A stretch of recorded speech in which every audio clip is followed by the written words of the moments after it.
Welcome to EverThrive's 5 Things Investors Need to Know video series. I'm founder Valerie Leonard, and let's dive straight into our February update. I'm happy to start off by saying that we're a bit more optimistic on the investment front this month, although it's probably fair to say that we're cautiously optimistic at this point.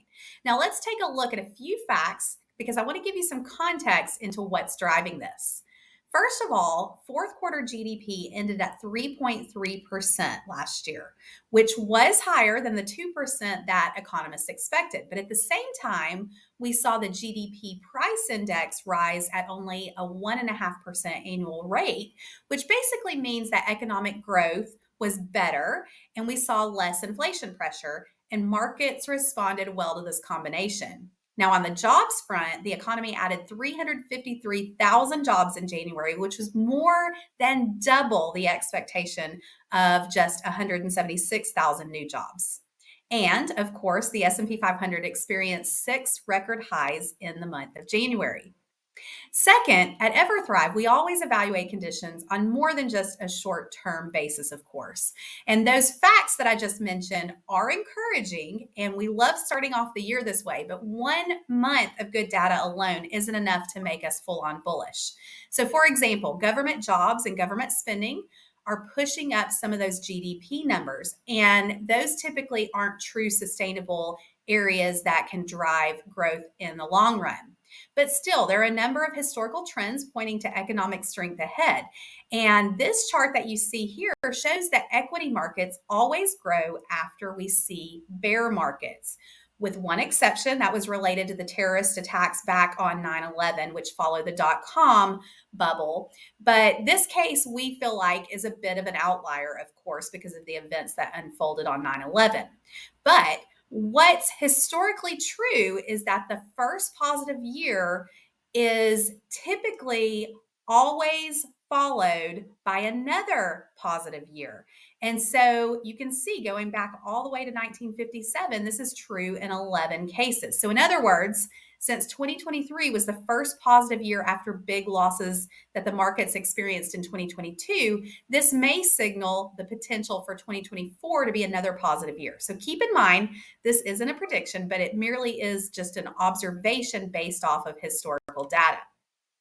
Third, I shared last month that every election year in which an incumbent was seeking re-election, just like Joe Biden is now, it correlated with above average market performance, regardless of who won the election. Now, there's never guarantees in the markets, but of course, we anticipate that this trend may continue this year. What's more important to investors right now is keeping a longer term view. And so, one thing that we look at as potentially a long term leading indicator is what we call the Senior Loan Officer Survey. And that can help foretell credit conditions, and the results become more positive just before economic improvement. If you look at January 2024's Senior Loan Officer Survey, it was almost entirely positive. And you can see one example in this chart, which shows that there is a decline in the number of banks that had restrictive lending standards. So this is good news for what may be ahead. And it means that lending may very well loosen up a bit. Now, fourth of all, I'm going to pause here and say that I know charts and data don't always translate into what you're experiencing, of course, on a day-to-day basis. You can hear the markets are improving, and then you can go to the grocery store and still feel that pinch in your wallet, and we understand that. A note of caution here is that feeling frustrated over rising prices can lead to emotional decision making, which can lead to poor investment decisions, especially if you're not aware of how those emotions may be playing into your investment strategy. And this is where tried and true investment principles come into play. Keeping a diversified portfolio with asset allocation strategies tied to your goals, tied to your time horizon, tied to your risk tolerance, that may help you can continue seeing better results over the long term. Wrapping up, the fifth thing that investors need to know this month is that we are cautiously bullish, but always equally vigilant when we're watching for worse than expected conditions. So, for example, we see some potential opportunities in international markets at the moment, but we are carefully strategic about which parts of the world we invest in. So, even as the S&P 500 surges, we stay cautious about concentration risk from the magnificent seven companies that I talked about last month, which are the top seven companies in the index that are somewhat inflating performance.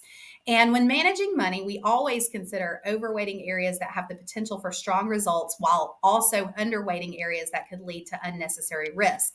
So we'll continue to do our best to consider the potential for best and worst cases, and we're going to stay vigilant on our clients' behalfs.